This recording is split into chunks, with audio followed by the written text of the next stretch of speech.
right. Good morning, everyone. Thank you for joining us on episode 176 of Blowback, Exposing Imperial Decline.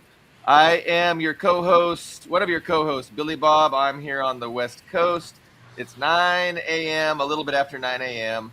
And I have my other co-host, Ian Cummer, streaming live from a suburb in Moscow. I believe it's a little bit after 8 p.m. Moscow time. And our special guest, Leo Zhao, is streaming live from East Berlin. I think is it 6 p.m. or 7 p.m. in 6 East Berlin? p.m. A little bit after 6 p.m. So our topic today specifically was the death of Europe, talking about what is going on in Europe. But to contextualize what is going on in Europe, I wanted to just speak broadly about how things like philosophy, ideology, our worldview kind of affects, how we perceive what is going on. And within that discussion, it's hard to not notice that there's so much confusion and so much disagreement about trying to understand and explain things. There's ideological disagreement, philosophical disagreement, and in the West, it's just very difficult for regular folks living their lives to try and come to an understanding of what's going on. And you have things like the news. Not helpful. It's not helpful at all. You've got, the establishment press, you got the media, you've got government, you got, officials, trying to tell people what's going on. And, it doesn't make sense. And people are cynical. People, are not on the same page. There's so many different, perspectives and worldviews, like I'm saying. And my point is, this is all explainable. This all makes sense. If we understand that, there is an interest, if there is a vested interest in confusing people, in making sure people are detached from the reality of what is going on, this allows the ruling elites to, pursue their interests with impunity, because they're never going to be held accountable. There's never going to be a unified opposition demanding accountability, demanding results. And so they can, spread confusion, which they do, and then, do what they want with impunity. And they can, they can they can proliferate their official narratives, their official explanation for what's going on. So when we talk about Europe, the official narrative is, Russia is aggressing. Russia is threatening Europe. Russia already attacked unprovoked Ukraine, and they're threatening to march on Europe. And because of that, Europe has to, get rid of their, decent quality of life, their welfare state that they've enjoyed since the end of World War II, really. And they're going to have to beat their plowshares into swords, trade their butter in for guns, and they're going to have to militarize because this threat is coming. Now, obviously, there's no threat. This is a completely manufactured threat by Europe, by the Western elites to justify doing what people would not want to ordinarily do. It's not in the interest of the working class majority to, give up their welfare state and, turn to, militarization and to go fight, on the Eastern Front, dying in an artillery or a drone strike, against Russia. That's not in the interest of the masses in Western Europe. But we see more and more the officials, the official narratives, like the leader of the French military just said, we have to resign ourselves to the fact that our kids are going to be dying fighting Russia. And we just heard a guy in Britain, some military official there saying that we're going to have to ready our people for war with Russia.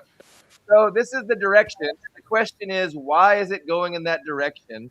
And I think it's important for there to be the truth to be proclaimed, and to put the real reasons for what is going on out there. But again, because the ruling elite control the platforms of mass communication, they control the government. What we're up against in spreading truth is it's really demoralizing, because we'll get 100 people watching our program, and to come up and against this huge colossal propaganda apparatus that again it lies to people in so many ways, and it has so many different narratives that it pushes. But okay, I'm done ranting, and I want someone to jump in and tell me I'm wrong or agree with No, me. can I just add something to what you just said? A big Go part ahead. of it is that people have given up on politics altogether in the Western sphere. People have just given up. Like, there's just so much resignation in Europe, in Germany, in England, in all of the Western liberal democracies. People have just given up on politics altogether. They know, they instinctively, experientially know that their voice does not matter. It Yeah. doesn't matter. People just know that they are powerless. So they know that all they can do is mock and jeer, and just completely Be uh, cynical. cynical. Absolutely, like the depth of cynicism in Europe is palpable. It's amazing how much people have given up. Yeah. To your point, Leo, did not vote always wins every U.S. presidential election in a landslide. More people vote for nobody than they vote for the winning candidate. So Trump got like 25% of the eligible voters. The Democrats always get 25%. The Republicans get about 25%, and then did not vote is about 50%. So Yeah. that just shows that people intuitively understand that what they want doesn't matter, that they have no effect on the system.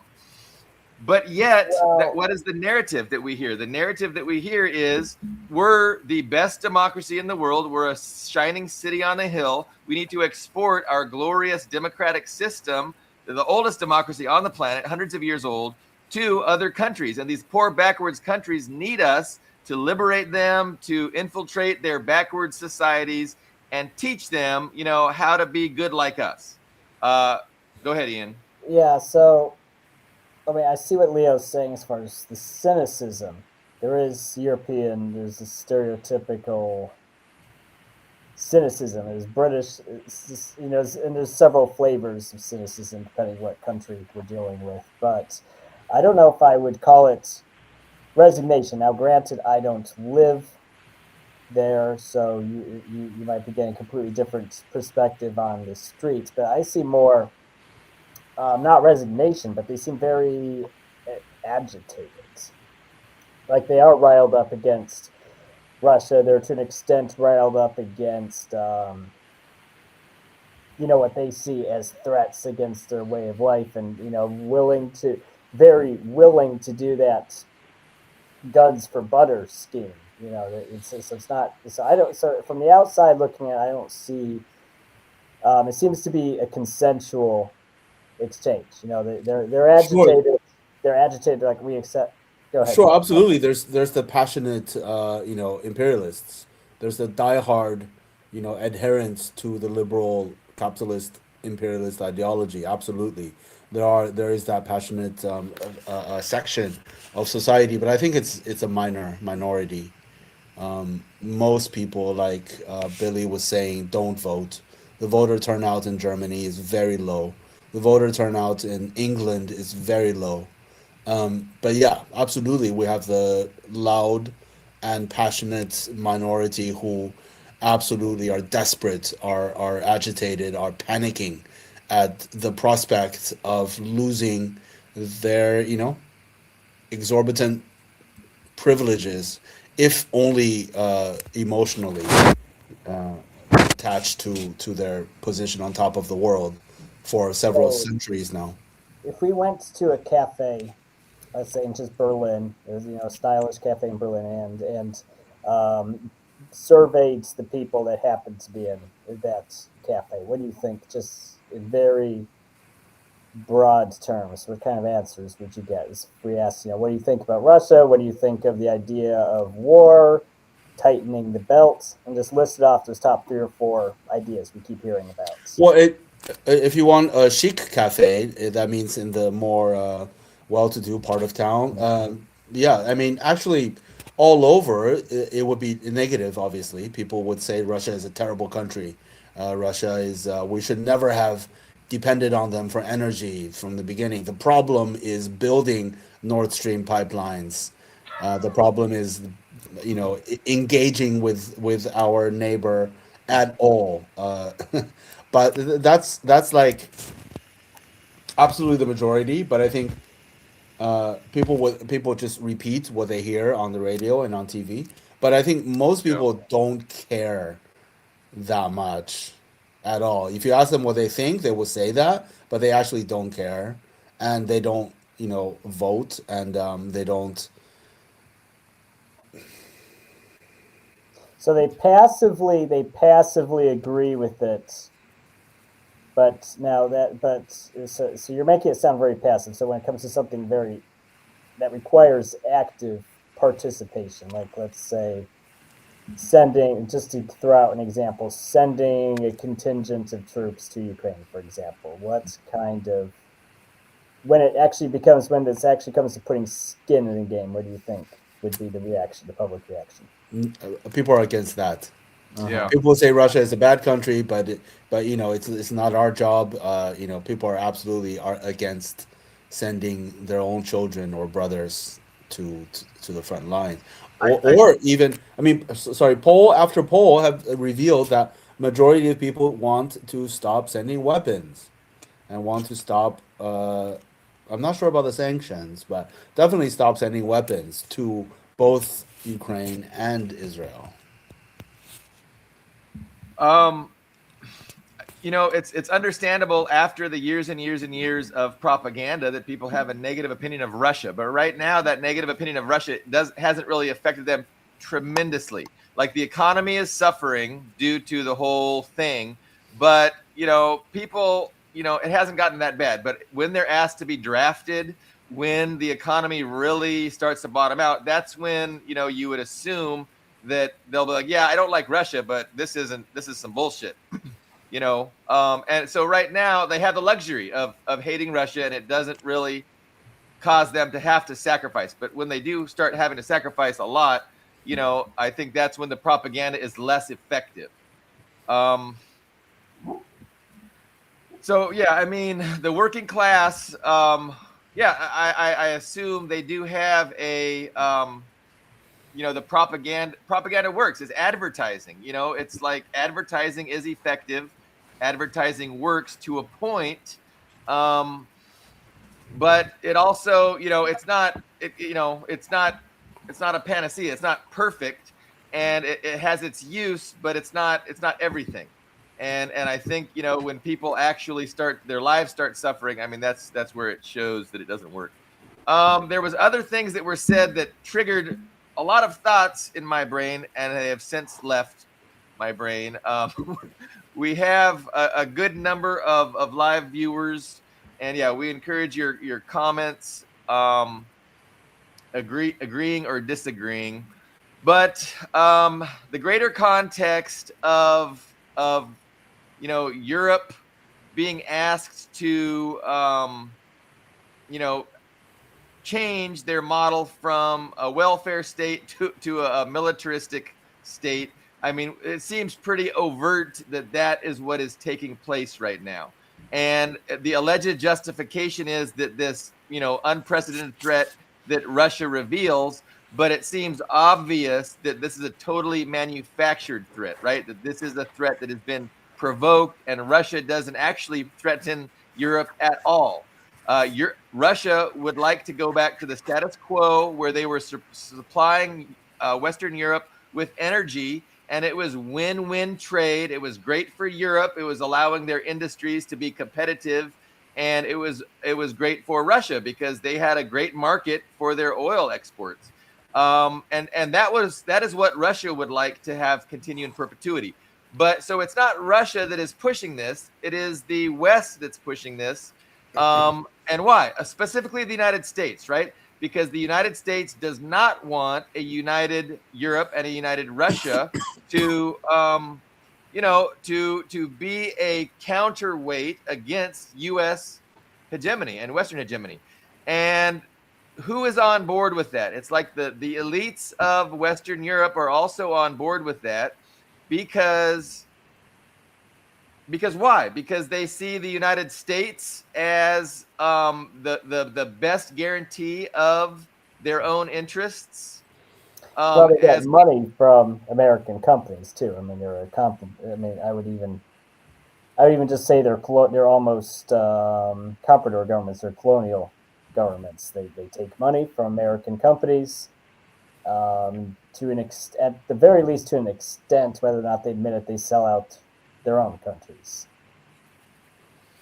what I mean, basically, they're asked to choose, right? They're asked to choose between, the United States is forcing them to choose between, having a good economic relationship with Russia or having the United States as an ally. And they're choosing to ally with the United States and, to because they have to, again, the United States is making them choose. But why would the elites of Western Europe make that decision? Well, How much of a choice is it really? I mean, there's no sovereignty really.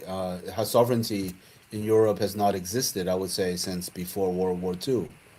I think. before World War II. Huh? Before? Before or during? Before, yeah, since before. Yeah, I think 1940 46 onwards in the early 50s was the first wave of brutal repression of democracy in Europe.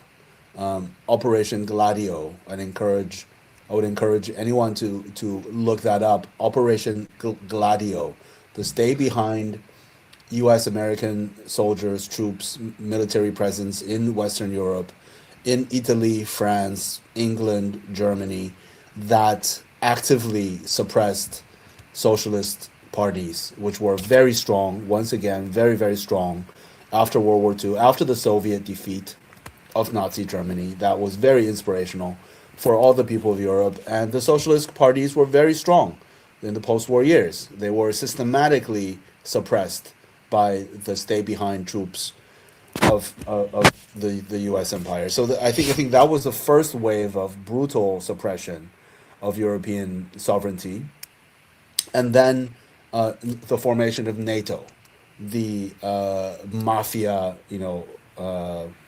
security deals that signed away European any kind of security, independent security, and became tied up with the U.S. completely. And then the third wave, or the third major event that sealed the fate of Europeans as slaves, as vassals, as a sub-imperialist power, was the creation of the EU, of course, which is entirely a U.S.-driven, U.S.-dominated institution, which makes it easier for the U.S. to control Europe through a centralized apparatus mechanism, which in many ways bypasses national decision making. The EU kind of implements neoliberalism all across Europe, privatization, privatization, privatization, and Germany, the sub-imperial core, has the freedom. Germany, France, England has the freedom to extort, exploit the European periphery and the global south, to extract from Africa, from Romania, from Greece, to completely dominate their economies, but they are answerable to the leading imperialist power, which is the USA.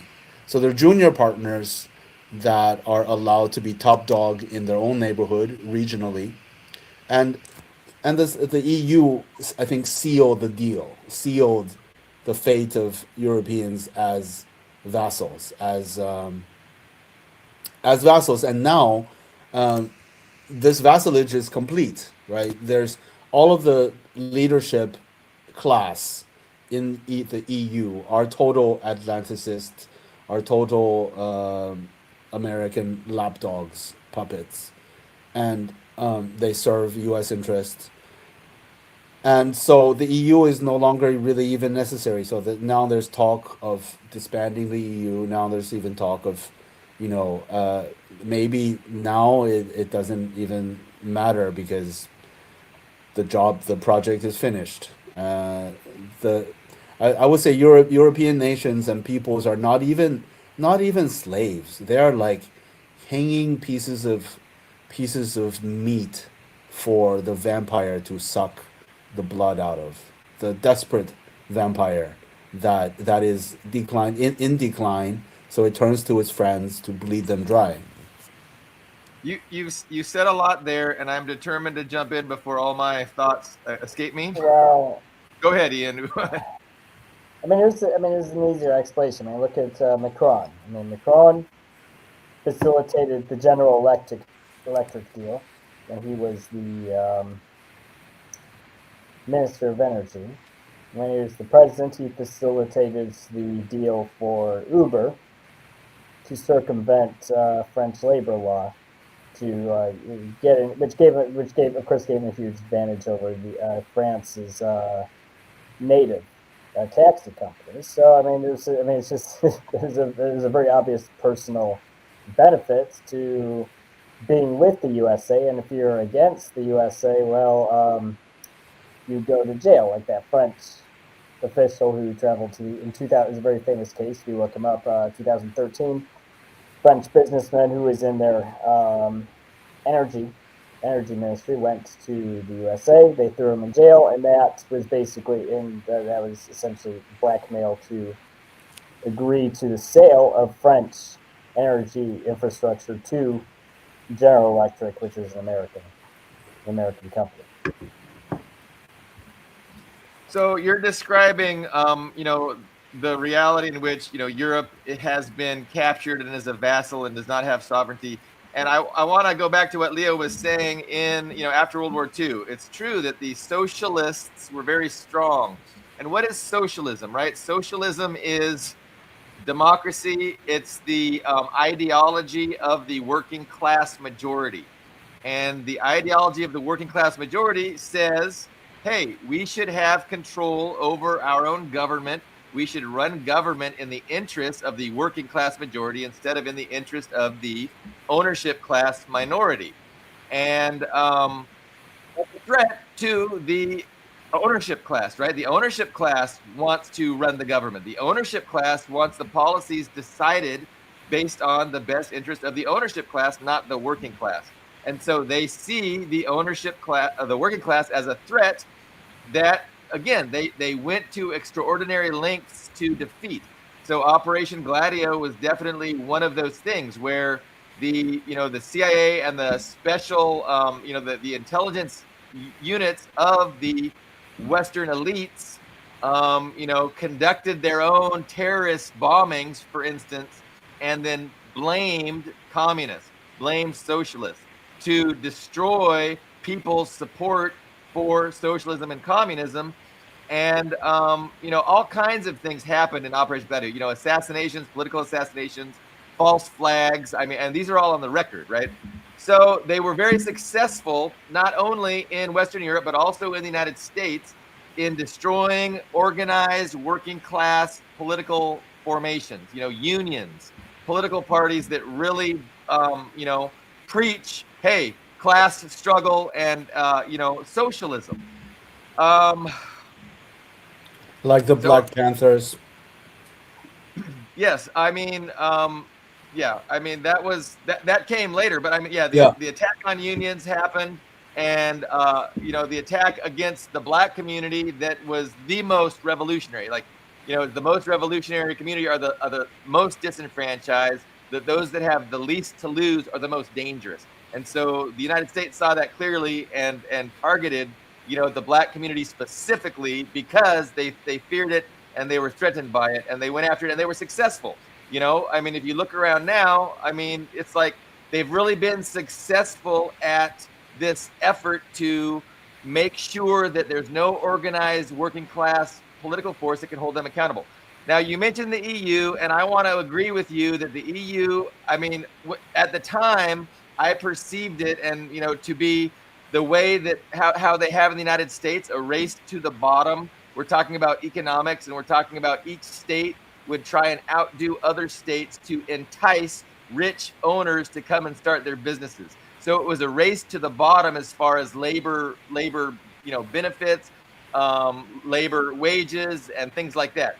And so the whole idea behind the race to the bottom of the United States was to export that to the EU and make it the same thing in the EU, where each country kind of tries to outdo each other in restricting labor rights and offering benefits to the ownership class to come and build your businesses. So that's how they want it. They want a system that is interested in doing everything they can to make the interests of the owners, further the interests of the ownership class to the detriment of the working class. And so, socialists want the opposite. We want states to, fight amongst themselves to offer benefits. We want a competition for worker wages. What state can entice workers the most? Like that ought to be the kind of system that, that's the kind of system socialism wants. And again, that is not in the interest of the ownership class. And ever since, feudalism ended, capitalism has simply been where the capitalist class is the ruling class. And they've tried to maintain themselves as the ruling class, and socialism was a big threat to that. And they went after socialism very hard in the West following World War II, like we said, and they've been very successful. And as a result today, everybody is confused, everybody's minds are scrambled, and they don't know they're up from their down, politically speaking, ideologically speaking. And that's a problem. I mean, that's because now they can act with impunity, and they are. And what are they doing with that impunity? I mean, they are pushing the human race to extinction through climate change and also through the threat of nuclear war. So, we need to organize. We need to, understand the reality of the situation. And, but again, when you look at the power that we're up against, the confusion with the masses, the ignorance with the masses, and the platforms of mass propaganda that they have at their disposal, it's a very daunting task. And yet we wake up and we're here talking about it together. And so we haven't given up hope. We're still trying. Yeah, the Overton window, right? Western liberal democratic politics has consistently moved to the right. I think a lot of people, or anybody with a little bit of time to think about such things, can see the reality of the statement, can see the truthfulness of the statement, but also our ideas of history has been extremely revised and pushed to the right. We have, in the decades following 1945, increasingly spread the Nazi myths about the Soviet Union, the Ukrainian nationalist myths about the Soviet Union, and the Polish nationalist myths against the Soviet Union. All of these narratives have been extremely blown out of proportion since 1945, and so people have, even people who do see that the entire discourse has moved to the right consistently, still are beholden or still are victim to these narratives, this revisionist history. Yeah. It does such a disservice to people's thought process because, their minds are formatted at a very young age to know, they know that socialism always fails. They know that it just ends in millions of deaths, starvation, and gulags. And so they know it's not even an option. And so so given that that's not an option, they look at things and they try and figure out, well, how to make sense of stuff. Like, obviously, that whole entire socialism thing is a big failure, so that can't be part of a solution. And so then they come up with they revise concepts. So capitalism becomes just voluntary commerce. That's all capitalism is. So capitalism isn't bad. What's bad is cronyism and government. So they have this whole ideology where they ignore the reality of class struggle that really is the primary driver of history and reality. And then they think that, oh no, the problem it can't be rich people. I mean, there's good rich people out there. It's got to be government. And so anyway, it's just tragic. And that's just one way in which people are indoctrinated. That's a particular narrative, one of many narratives. So you made the point the other show, there's liberals, there's pro-war liberals, there's anti-war liberals, there's pro-empire liberals, there's anti-empire liberals, there's pro-regulation liberals, there's economic regulation liberals, there's all kinds of liberals, and then they go on social media and they argue amongst themselves, right, about hey, this is good, this is good. But what do they all have in common? They all know that socialism is a failure and can never work, and history is the proof of that. History, I'm going to put scare quotes, history is the proof of that, because they've revised history, and people can't think past that. Like, they are incapable of questioning their false historical indoctrination. Why? Because they learned it in school, because all of academia promotes it and says it's true, and then it's constantly being reinforced on the media and in Hollywood, this narrative that socialism's always failed and capitalism is great. Yeah, maybe I can just give a short example of the historical revisionism. I was just talking to a group of liberals, and they bring up the Katyn, I don't know how to pronounce it, massacre in Poland, right? Mhm. Where the Soviet Union, Stalin's army executed 20,000 Polish reactionaries, future collaborators, Nazi sympathizers. And the invasion of Poland, the Soviet invasion of Poland, right? I mean, all of this, of course, is in the context of Nazi aggression against the Soviet Union, of a war that was imminently starting, and Poland had a aggressive war against the Soviet Union themselves in 1919, in the decade before. So just the framing, the focus on these little episodes, right, instead of the bigger picture, and blaming everything on the Soviet Union, or saying that the Soviet Union was just as bad as Nazi Germany because they did these things. I mean, it's just absolutely ridiculous. For context, right? For context, I mean, 20,000. Yeah, sure. It was extremely desperate times. That the luxury of possibly rehabilitating some of these people was not available, and the Nazi extermination of 30 million Russians is somehow not the fault of capitalism. It's just one evil maniac. And the Soviets preventing a fifth column to form in a crucial buffer zone between themselves and Nazi Germany is somehow seen as a diabolical crime against humanity that is the fault of communism. It's just absolutely insane, the historical revisionism. Sorry, that was just fresh on my mind. Yeah, I mean, it's an interesting example of anti-communism, and I know the events are disputed, right? And so I don't believe necessarily the official narrative that there was 20,000 Polish officers summarily executed in a forest. I know that is the standard Cold War history, but every time I've examined standard Cold War history, it turns out to be bullshit.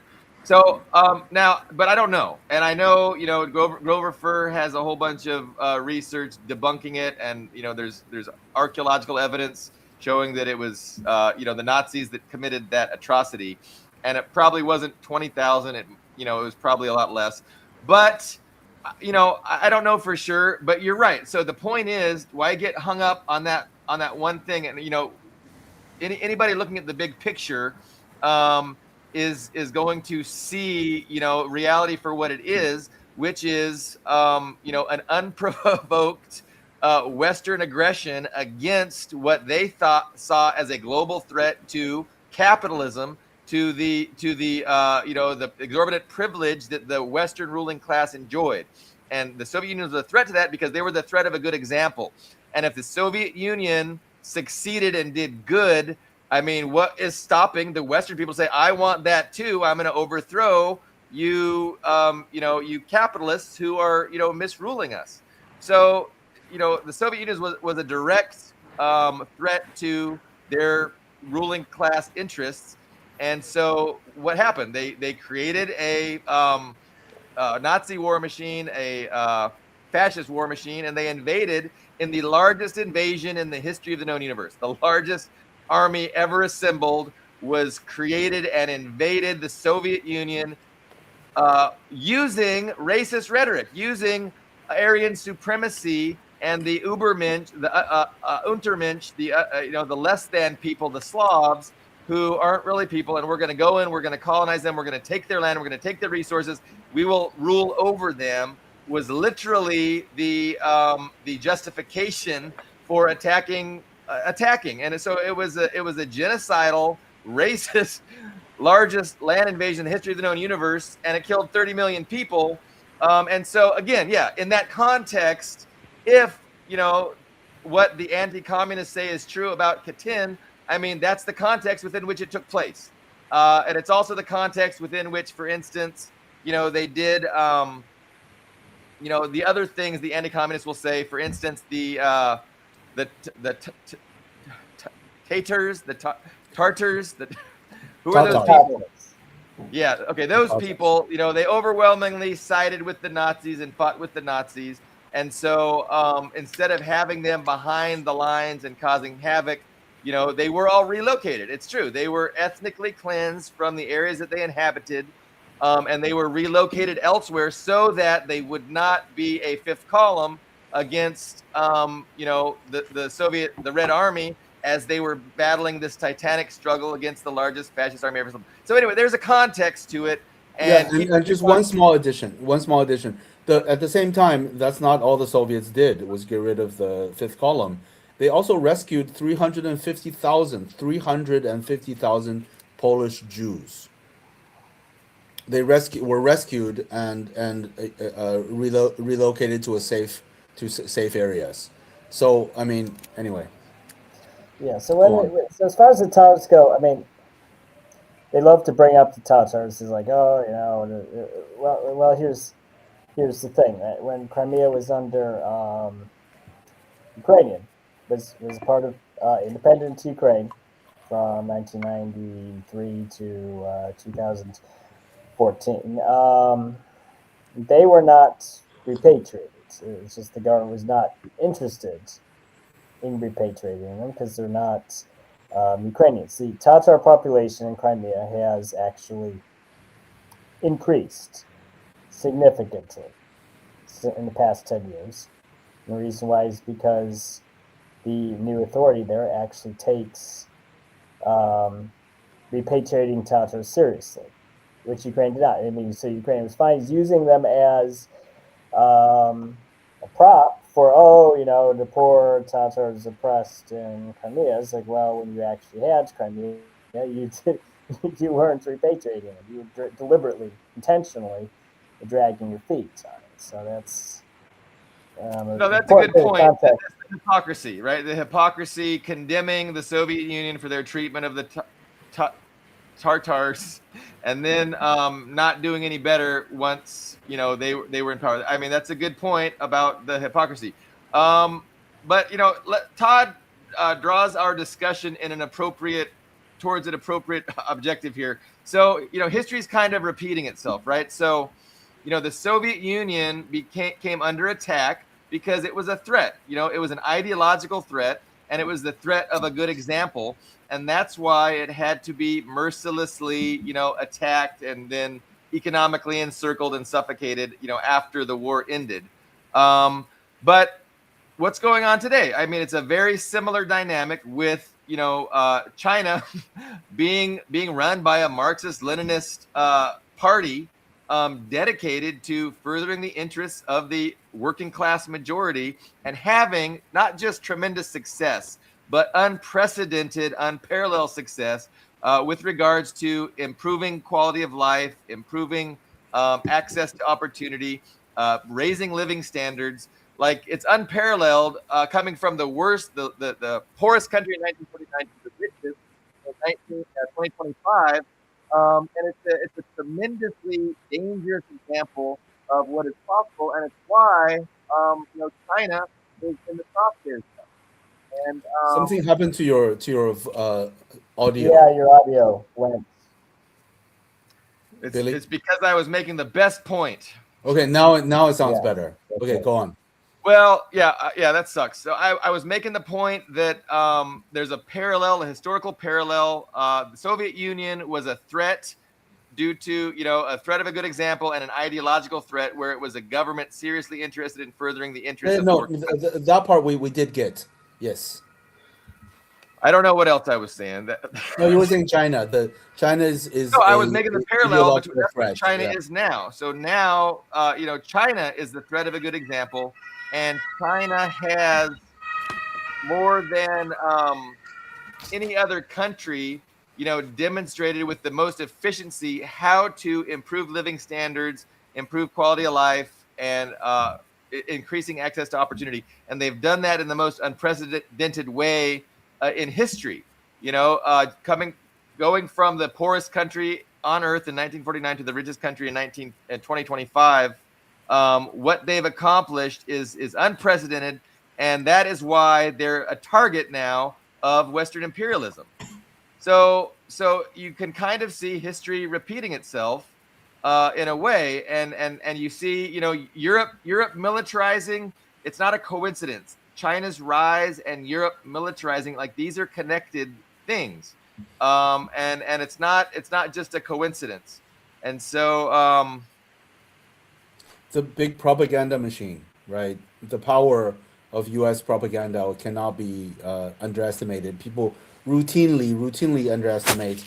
I mean, just a simple fact: in 1946 and the early 50s, polls after poll show that the majority of Western European populations knew that they were liberated by the Soviet Union.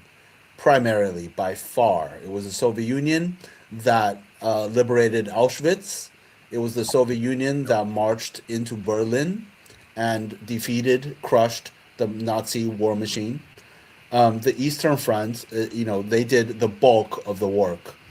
And by 1980, polls show that Western populations, the percentage of Western populations who believed that Soviet Union was their savior, had decreased to something like 35%.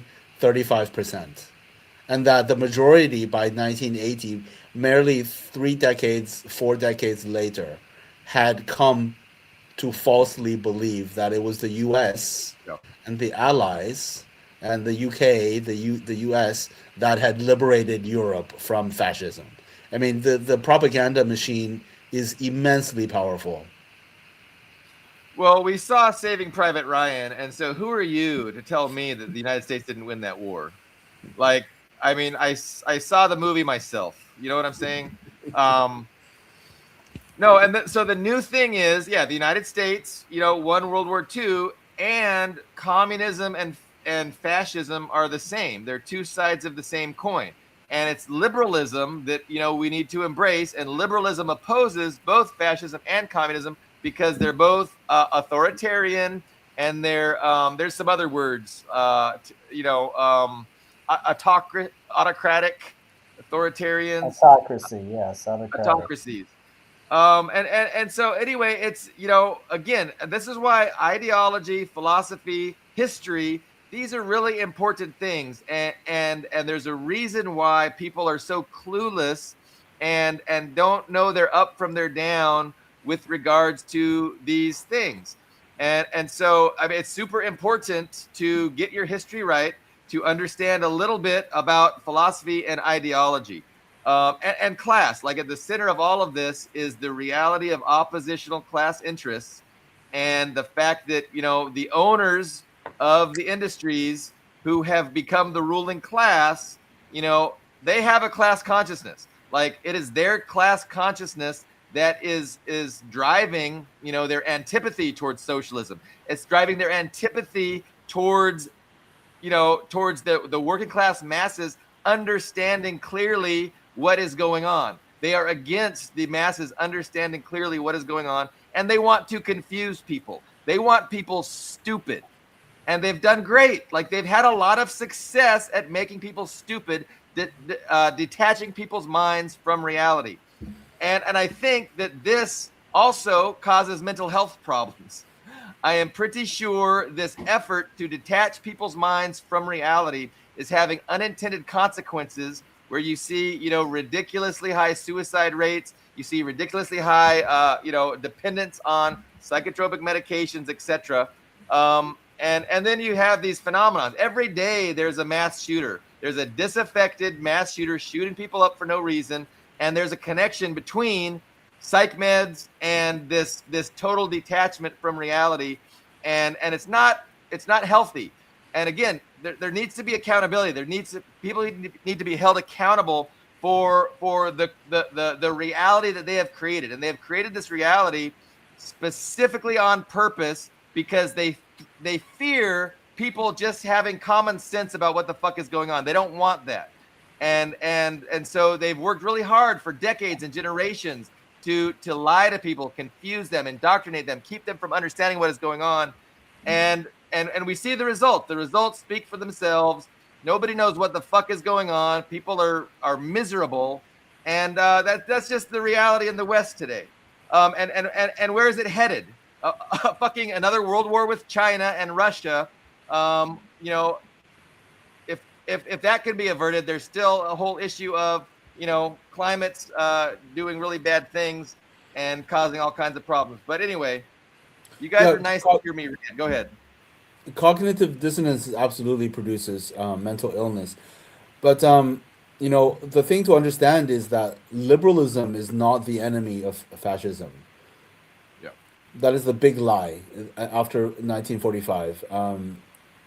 Gabriel Rockhill put it very succinctly that because the Soviet Union won World War II and China won World War II against fascism, which was not supposed to happen, colonialism has had to rebrand itself.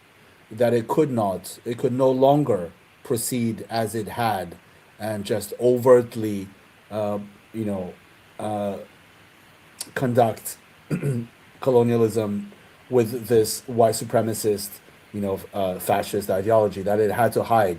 It had to build a mask for itself. This benevolent, freedom, democracy, liberalism, right? I mean, the only, I mean, the picture is crystal clear. It should be crystal clear to everyone.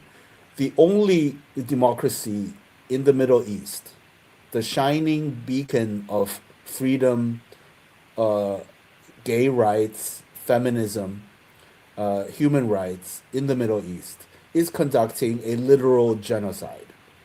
That is l- liberalism for you, right? I mean, Israel is the only democracy, is a liberal democracy in the Middle East, right? And what the fuck is it doing? It is conducting a genocide. 400,000 innocent civilians killed in the last 3 years. I mean, it doesn't get any more clear than that. Liberalism is the passive aggressive, polite cousin of fascism, brother of fascism. So I wanna echo that, and I wanna relate it to your recent post on wokeism, but I don't want to make Ian not say anything. So Ian, you have any thoughts before I start rambling again? Okay, No, you let me well, I ramble. was going to say, I mean, can we really consider, I mean, I think liberalism deserve, I mean, we love to throw around the term, fascism, Nazism, et cetera, et cetera. But I think liberalism or neoliberalism, if you prefer. Now, neoliberalism is a better term. It deserves its own branch. If you consider communism, 20th century communism appeared, you had fascism appear mostly as a reaction against communism. And then after World War II, I think you have neoliberalism. It deserves a third category, distinct from communism and fascism, and it presents itself, and it benefits from being vague. Like I was just having this discussion with somebody in Moscow, with a friend of mine in Moscow the other day. We were just, it benefits from being vague. It's like, what is, someone asks you, what is liberalism? Well, liberalism is good things. It's democracy, it's human Human rights, rights, it's freedom, tolerance. prosperity. It's just good. It's liberalism is in favor of all good things and against all bad things. It's the definition of liberalism. So Well, Well, and capitalism too. I mean, capitalism, the same thing. What were you going to say, Leo? the technical exact definition of liberalism is the idea that liberty, equality, and fraternity is available to all citizens, while an extreme minority owns all industry, all land, and controls the state. That is the definition of liberalism in its classic, like actual meaning. Anyone who believes the Statue of Liberty represents all citizens, represents the majority of people, is a liberal. That's liberalism. Liberalism is the ideology of the bourgeoisie, is the ideology of capitalism. It is the justification for capitalism, and it is fraudulent to its core because not everyone, and not even close to the majority of people, can have freedom, equality, and community, while a very few, extreme minority of elites own everything and controls politics. And that's kind of what we're saying a little bit, Ian. I mean, we're just saying that fascism and liberalism are both tools of the same ruling class, the same ownership class, and that's why they're similar, because they're not in opposition to each other. They are complementary to each other, and the ownership class uses them both depending on what their interests are and what the context is, what kind of threats they're facing. So in times of peace, when things are good, they're going to promote this liberalism, and they're going to use it as a justification for furthering their their ruling class interests. But when it becomes under threat, they can't afford this luxury of pretending to be altruistic, pretending to care about human rights, and pretending to care about freedom. And so then they tear that mask off, and you can see the reality of their just caring about their interests, period. And that's the more fascist reality that you see. And in a way, we kind of see that happening, right, with people like Nick Fuentes, trying to kind of shift the Overton window, and talking shit about liberalism, and hey, there fascism isn't so bad. I mean, liberalism is stupid. And so that wouldn't have flown, and nobody talked like that 10 years ago.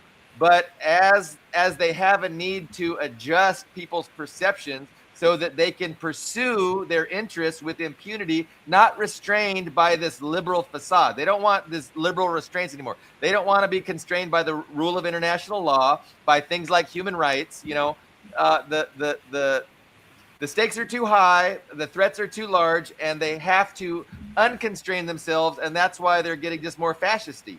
And they're promoting people that are promoting fascisty and promoting this kind of confusion and attacking liberalism. But again, they will use liberalism when it benefits them. But it's a hollow ideology. It's a hoax, like Leo was saying. It's the advertising for oligarchy, and it's how they brand themselves, and it's how they sell themselves to the masses. But in reality, there's a real different substance to it, and it's a different reality. And it's just rank, class struggle and class. They're just furthering their class interests. Anyway, I had another thought too, which is gone now again. Oh, Were you no. about to talk about identity politics? Oh yeah, I was gonna relate. Gabriel Rockhill. Of course, you reference him, and again, can't say enough great things about his work. But he kind of identifies how one of the strategies of the oligarchs, the ruling capitalist class, was to create a left, a political left that was compatible with oligarchy and compatible with imperialism. And so they went to work way back in the 40s to recruit, certain academics and promote them that could, could create a synthetic left that sounded like they were in opposition to imperialism, but they in reality were quite compatible with imperialism because ultimately they were opposing socialism and actual existing communism. So Gabriel Rockhill's work in that regard is very helpful and beneficial in helping us to understand what happened and why we have today a left that's so toothless and doesn't even know it's up from its down, politically speaking. But and then you had brought up identity politics, which is of course is one way in which they keep the left from organizing and from uniting into a political force that can really hold the ruling class accountable. They don't want to be held accountable, so they want to divide and fracture the left, and they do it through identity politics and through issues of sexual orientation, race, religion, culture. These are the ways that they create a new left based on identity politics instead of class struggle, and it's been very effective for them. But everybody should know that. I think all the listeners should already be aware of that. I shouldn't be telling anybody anything they don't know. Yeah, I would say the compatible left, the synthetic left, the Western left today is not just a whitewashed or a defamed version of the left. I think it's been turned into something entirely different, in a very creepy, very sinister way. And I would say that identity politics or wokeism is not just one of the ways, but I think it's a primary way in which the left has been infiltrated, has been turned into something else, to turned into something that has nothing to do with the collective struggle for a better tomorrow. It is the anger, the righteous rage that the working class feels against the oligarchic monopoly on ownership and on politics, turned inward, turned against each other, turned into this hyper individualistic, endless ritual of inclusion, exclusion, of cancel culture, of being offended by the use of language, accusing each other of superficial infractions rather than Microaggression. absolute. I mean, all of these things do exist, but it's the focus on this to the exclusion of collective class solidarity. And it is absolutely against class solidarity. If woke culture, I mean, there's a lot of debates about this, right? But just like lay down the fucking law here. Woke, the word means, it's an African American word that means being aware of systemic racism. That is the definition of woke, as an African American vernacular slang. Um, Now, there's nothing wrong with being aware of systemic racism, but it is a identitarian concept. It is based on personal identity of your skin color, of oppression, along the lines of race, which is entirely focused on to the exclusion of class, of ownership.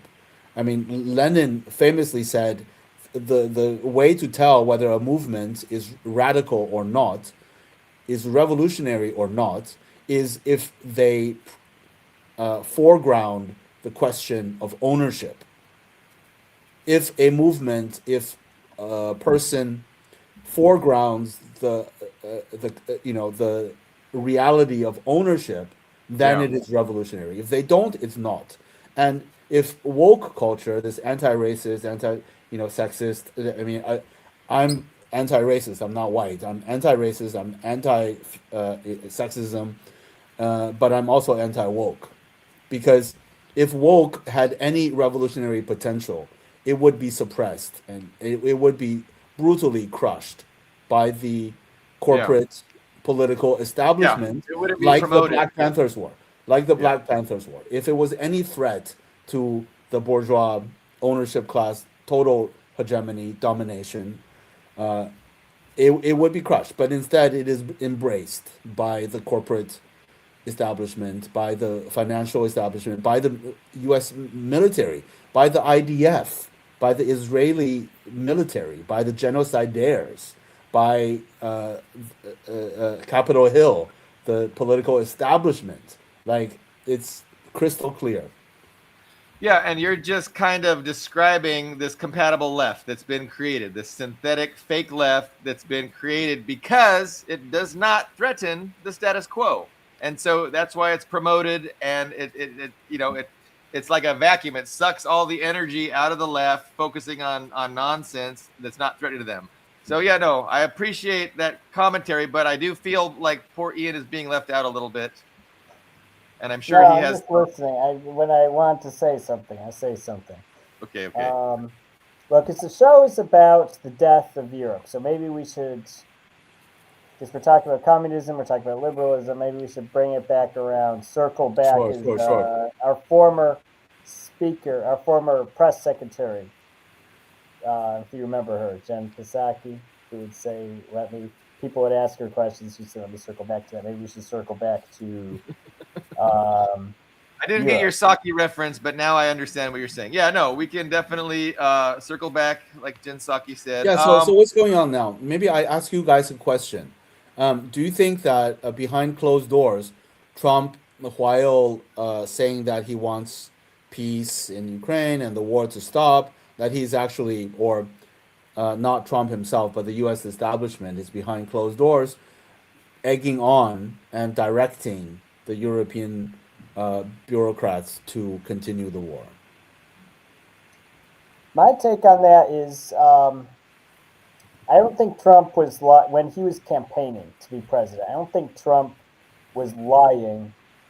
Well, I mean, there's a couple of things. I need to bring up the Epstein file because I think it's relevant. So I don't think Trump. I don't think anything Trump said in his election campaign was a lie. Right when he said, "I'm going to release the Epstein files. I'm going to end the Ukraine war in 24 hours. I'm going to withdraw troops from. I'm going to end every war." I don't think that was a lie. I know that's a popular thing for like centrists. Both sides are equally bad type people to say, "Oh, well, he was just lying through his teeth." I don't think that's true. I think what happened was because remember, even though he was a former president at that point, he was still not a public official. He was just citizen Trump when he was saying those things. But when he was elected and sworn in as the president, they sat him down and they said, "Look, here's the deal, right? Because once you're actually president, they tell you, here's just what's going. Here's the reality of what's happening." And I'm sure in those conversations they told him, "Well, one, we're not Epstein files are not being released. It's not happening." I don't think that's why I don't think Trump personally is implicated in that stuff because why would you campaign on implicating yourself? Doesn't make any sense. They just told him, okay, one, it's not happening. It would bring down the American political system. And the other thing is with the wars. So with the wars, I think there's a couple of things that's screwing Trump over on that. So one, he's approaching the Ukraine issue all wrong because, and I can kind of understand because if you just read CNN, if you read Fox News, you'd have a completely wrong understanding of what's going on. You'd also, weirdly enough, you'd have a wrong understanding of what the USA's role in Ukraine is. Because the problem is, I think, if the USA approached Russia as a participant in this conflict, as in, they're not directly fighting in Ukraine, but they are directly supporting Ukraine. If the USA just approached it in that manner and reached an understanding with Russia, I think it would be successful. The problem is the USA is presenting itself like, oh, we're not involved. We're just like this neutral third party. And when you approach the equation with a starting point that's wrong, you're not going to get anywhere. It's going to frustrate everybody involved because you just have such a totally wrong understanding of your own position in it. Now, the second thing that's hurting him in trying to get a resolution to Ukraine is that all of these wars are connected in some way. It's kind of amazing. If you look at any major conflict happening anywhere in the USA right now, you could find a connection with the other conflicts. Like if you look at Ukraine, okay, what's the connection between Ukraine and Israel? Well, a lot of Ukrainians emigrated to Israel, and from what I understand, this is just what people say. Israel was very lenient on their Jewish heritage. If you were a Ukrainian person who wanted to come to Ukraine, you'd be like, well, sure, they're kind of lenient on actually making sure that person was very Jewish, right? They were just happy to have more, white people in Israel. So you have a lot of Ukrainians in Israel. You have a lot of Jews in Ukraine because it was part of the Pale of Settlement, excuse me. And there's back and forth partnership, right? So Ukraine is partnered with Israel. Israel sends Patriot missiles to Ukraine. Ukraine's fighters have been seen helping, even participating in the IDF. So those two wars are definitely connected. And if you even look at Venezuela, well, how is Venezuela connected? Well, the USA wants to get a leg up over Russia and China, but that's hard to do when you have Iran, who could, in one day blockades 90% of the oil out of the Middle East. Well, what do? Well, you have to flip Venezuela from the BRICS side of the house to the US side of the house, do a regime change, and then it's less of a catastrophe if you go against Iran because you have Venezuela. So it all kind of makes sense. So I think you can do that. And Billy Bob, you are muted. Billy Bob, you are muted. I said great point, Ian. I was saying great point. And it's important. So you're kind of describing, the grand chessboard, which was a book written by Brzezinski, the interconnectedness of everything, and how there's a strategy from the Western Empire that takes the whole planet into account. And so I think you are absolutely correct that there's going to be a future war with Iran, and the necessity for this future war with Iran, to further the interests of the Western imperialists, it's not going to go well for them unless they have all the oil in Venezuela and can kind of moderate the oil market by increasing production from Venezuela when they really go after Iran, because they know if they really go after Iran, Iran is going to block oil exports from the Middle East. And so if they have Venezuela to open the spigots and provide a counterbalance to all the oil that's being taken offline in a war against Iran, so there's a strategic sequencing that has to take place. So these, they're thinking about these things. Now, hopefully none of that ever happens, but obviously the West, they're putting things into position so they have the option to do these things. They're making sure all options are on the table, and then they're going to, proceed accordingly. But so no, the interconnectedness of everything is an important principle to keep in mind all the time, and nothing ought to be seen in a vacuum, disconnected from everything else, because that's how you get stupid liberalism. That's how you get ignorance. I mean, you've got to, the only way you really understand something is to understand how that thing relates to other things. Understanding the context of something is what understanding is. So,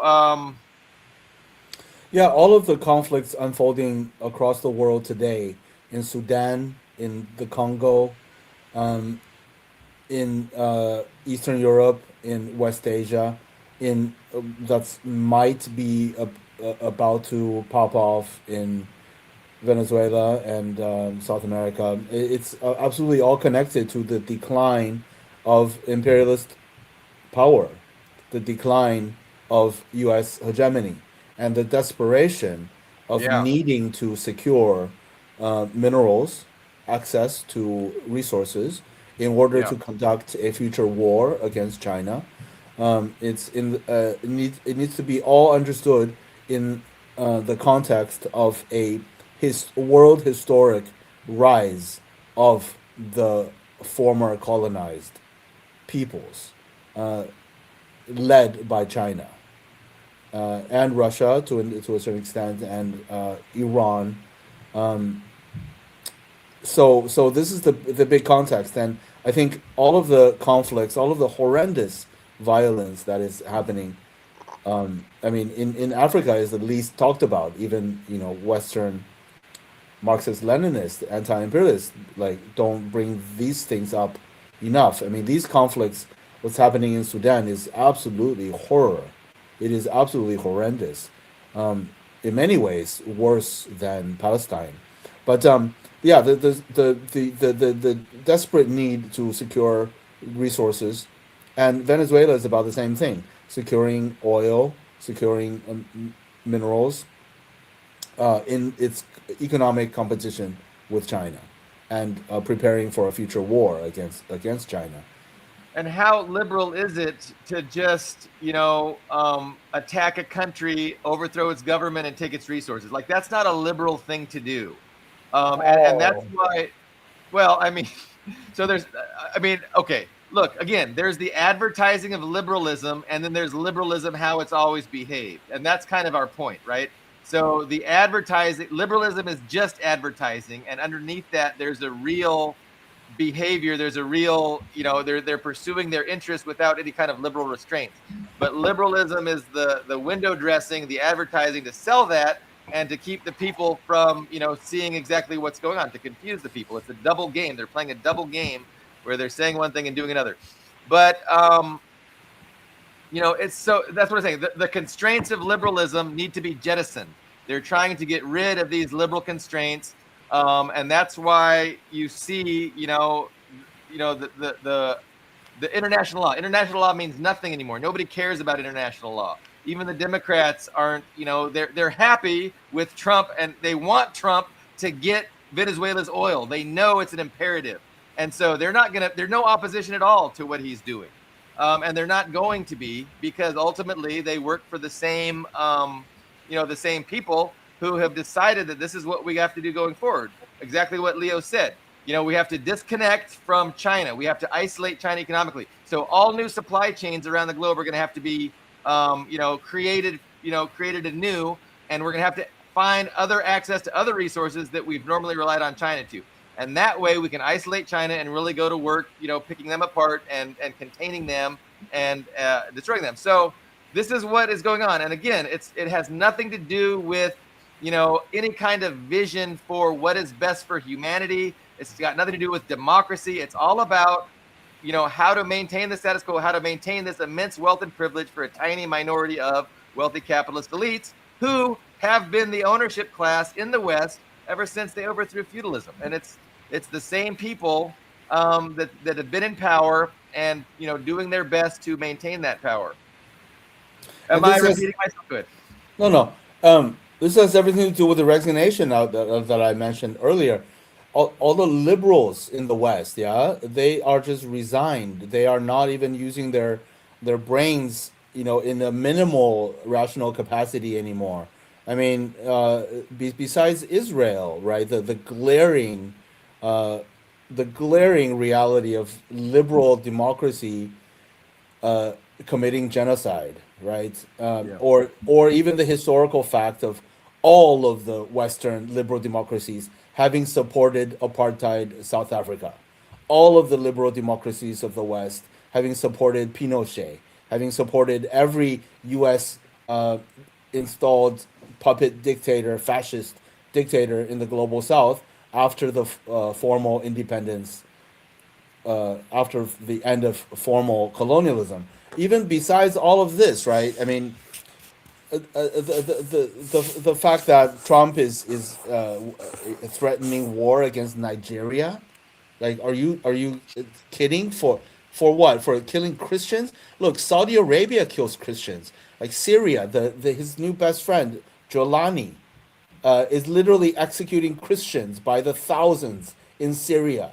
Like, and that's an ally of the U.S. And he's accusing Nigeria. And who's killing Christians in Nigeria? The U.S. funded Boko Haram, the CIA and Yeah. Mossad trained Yeah. Boko Haram, Al Nusra, and these are the people that are killing Christians.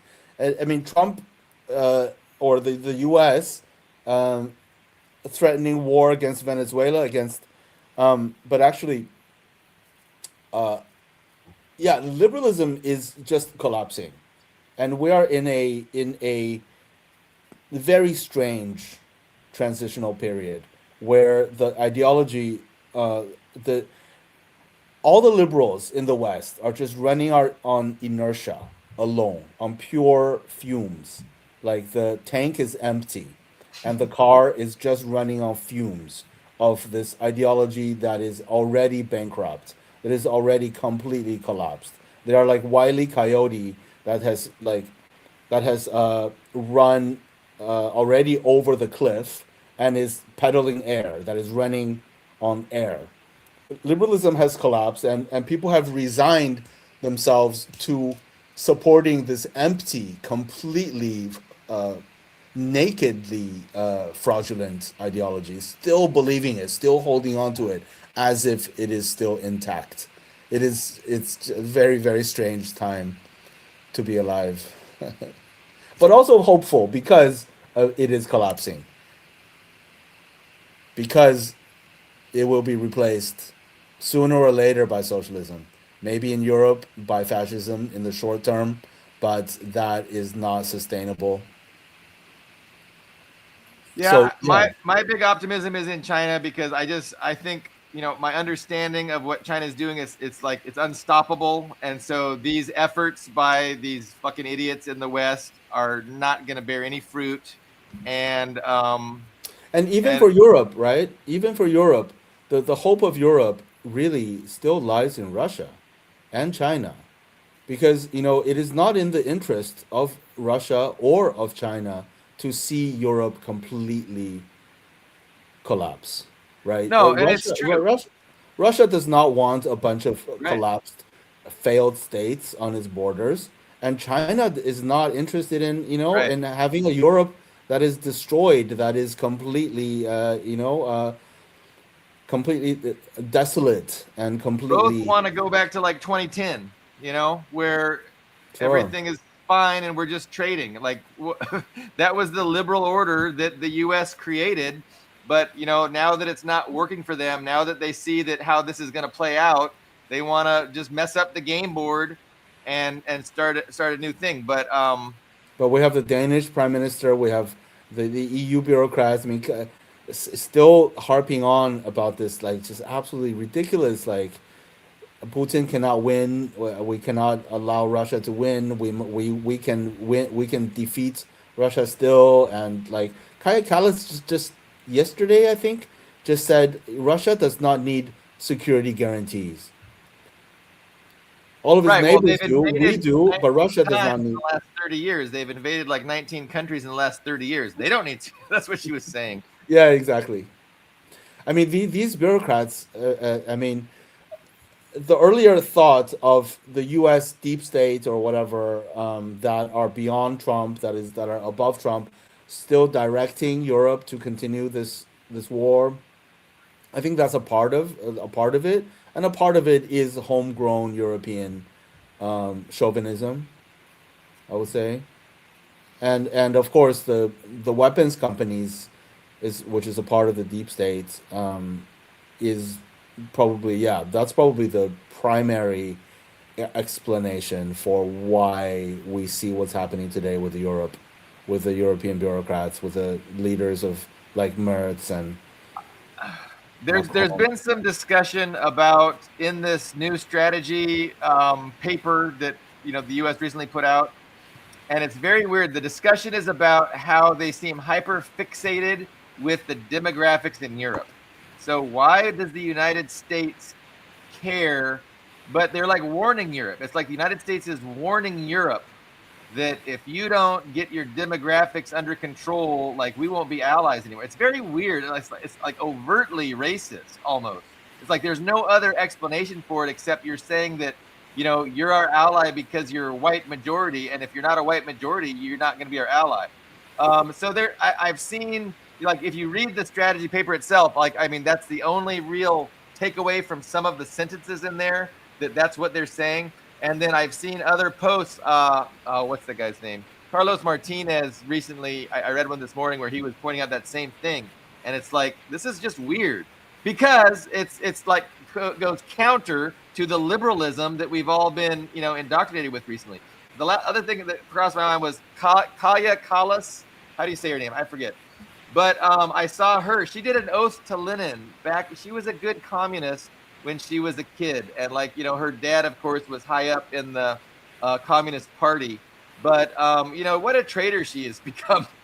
But the problem is you get all these anti-communists saying that no, she's still a communist and she's completing communism by destroying capitalist Europe. Oh. I wish that were true. But it's not. But you saw her in pigtails with the big red hammer and sickle behind her, giving a, she was reciting a pledge to Lenin, and it was really nice. But yeah, she's done a complete 180. Yeah, I agree. She never did love Lenin. It was a lie, the lying traitor. But I wish it was true. It was pretty based what she did. But anyway. Yeah, so Europe is, in the short term at least, completely hopeless. It is just doomed to irreversibly flushing down the toilet of history. Seems like. No, they're going to be weaponized. They are being weaponized to further the interests of the declining Western Empire. And I mean, headquartered in the United States. And the United States is more than happy to have, first the Ukrainians are going to die fighting Russia, and then maybe we'll move to the Poles, the Moldovans, and we'll just keep moving west. But it's very dangerous and it's unnecessary because Russia's not pushing this. Russia wants peace with mutual prosperity. They want Nord Stream, or they did. They might not anymore after what's been going on. But I mean, Yeah, you're right. The project to weaken Russia as a stepping stone to contain, weaken, possibly fragment China is not. This project is not even a word for it. It is a long term. It is a unchanging goal of imperialism. As long as as long as there's a little bit of hope of achieving that. I mean, or even if there isn't, it will continue to try to weaken Russia. And of course, this also awakens some of the chauvinism of Europeans themselves, right? England has been fantasizing about destroying of breaking Russia for at least 200 years, and it fantasizes that if it can just get Putin out of office, if it can just defeat Russia, like the great British Empire can come back, right? It is this magical thinking, and probably the same to an extent of the Dutch, probably the same to an extent of the Belgians, and of course of Germany, that the unfinished projects of the Nazis will once again rise. I was going to mention the nature of imperialism because in a way it's inexorable. It's not like a conscious decision. It's not like there's one man in a room deciding the strategy. It's like this inexorable, automatic pursuit of the best interest of the capitalist class. And so, even if you have some rational people that see where it's headed, like it's impossible to stop, because it's like the entire class is just about its own survival. And if you say, hey, if you try and stick your head up and say, hey, wait a minute, what's really going on here, your head's just going to get cut off by the rest of the class as they clamor to invest in more, what they think is going to help them and save them as a class. And so it's just inexorable, as opposed to like a conscious thing. It's kind of both, but there's just an automatic, natural thing to it that isn't necessarily a consciousness. It's a system. Yeah, Yeah. it's systemic. It's a systemic. So, guys, it's hour 26 in. I have ranted a lot. I feel happy with my rants. I feel better than when I started. I was kind of angry, and you guys have helped my mental health a little bit. Thank you. Glad to I be don't- of help. I don't want to end things too abruptly, but I'm also happy to end it here, unless you guys got anything. Where's your pets, Ian? Where's your pets? Your pets help your They mental are health. here. I'm in the. I'm on my laptop in the bedroom right now, and both of my cat and my dog are both here with me. In fact, let's see. So there is the dog, Spaz, Oh, and Spaz. then there is. Hold on, there's oh. They're both here. They're both. I have a cat. I have a dog on one side and a cat on the other. Do they get along? Yes, they do. See, Dog, he's a Beagle Jack Russell Terrier, so he's a lot of energy. So that was a bit too much for the cat. The cat's see, kind of a middle-aged Ian's cat, dog and his cat can get along, but Germany and Russia cannot. right? But he got used to him, so they're friends now. They hang out and they cuddle and they just they're friends now. They got, after a couple of years together, they've gotten used to each other. So it's good. I But was yeah, gonna I've say got, the cat could probably take your dog. Your cat is huge. I have a big cat. He's a big old. He's probably got some Siberian, Siberian breed in him. He's a big old fluffy cat. And then Spaz, he's a beagle. So he's kind of a medium-sized dog, not too big. So it's a good little pair there. Yeah, well, they keep you real calm. I'm in here ranting and angry, and you're very calm and content. So that's a good quality that pets can provide. Thank you, Leo, for joining us. Thank you. Always a pleasure. And Ian, thank you for co-hosting with me. I think Friday it's going to be me and Christine Lynn. I haven't heard from her this week. I expect to hear from her shortly about our Friday episode. And then Ian, I'll catch up with you next week. But thank you guys very much, and we will see everyone soon. Okay, bye. Bye-bye. All right, guys. So